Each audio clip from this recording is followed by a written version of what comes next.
They may allow me back.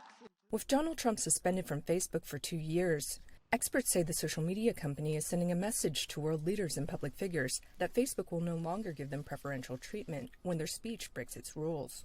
What it means for other world leaders is they're not going to be treated differently solely based on their status as world leaders.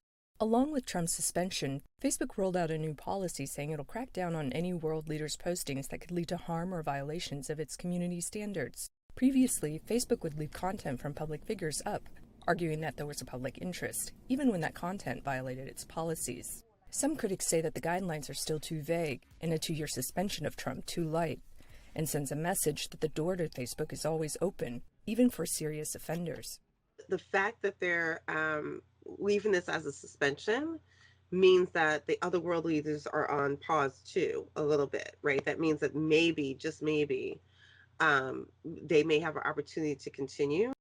Facebook says public figures who eventually return will face increased penalties for repeat offenses, ranging from 1 month to 2 years. Only cases deemed extreme will result in permanent suspension. It doesn't matter who you are. You can be the Pope, the Queen of England, the President of the United States. You cannot use our services, and I hope most people would think this is reasonable, to aid, abet, foment, or praise acts of violence. While the company has set up an independent oversight board to review its content moderation decisions, some experts contend that the oversight board itself is a deflection.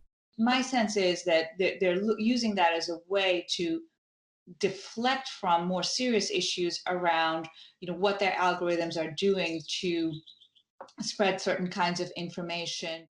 If the internet has come a long way in the last 25 years, shouldn't internet regulations too? Over the past year, Facebook executives have called for government to play a larger role in determining the rules of the internet.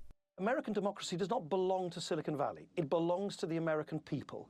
And the people who should set the rules for how American democracy plays out and where the line should be drawn on what speech is and is not acceptable shouldn't be private companies.